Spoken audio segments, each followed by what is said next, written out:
ব্রেকআপের 5 বছর পর মেয়েটার কাছে ছেলেটার ফোন আসে।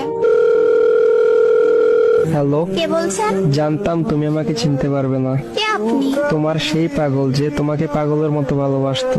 ও আপনি তো ফোন দিছেন কেন? আমি ফোন রাখলাম। একটু দাঁড়াও প্লিজ, একটু কথা বলবো। আমি অপরিচিত কারোর সাথে কথা বলি না। একটা সময় তো অনেক পরিচিত ভাবতে আমাকে। কালকে তোমার বিয়ে, তাই না? শুনেছেন যখন, তাহলে আবার বলছেন কেন? তোমার মুখ থেকে শুনতে চাই। ঠিকই শুনছেন, কালকে আমার বিয়ে।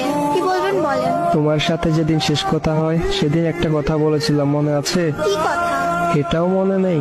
বলেছিলাম যেদিন তোমার বিয়ে হবে সেদিন এই দুনিয়া থেকে হারিয়ে যাব। শুধু শুধু পাগলামি করবেন না। সত্যি আমার কপালটা একবারেই খারাপ।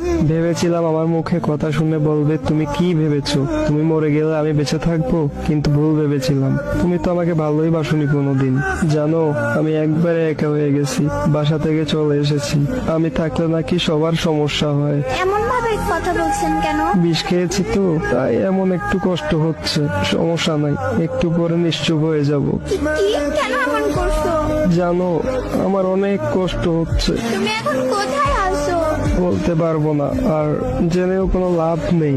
আমাকে বাঁচাতে পারবে না। মৃত্যুর আগে একটু কথা বলবো তোমার সাথে, শুনবে? বলো কোথায় আছো? ওই এত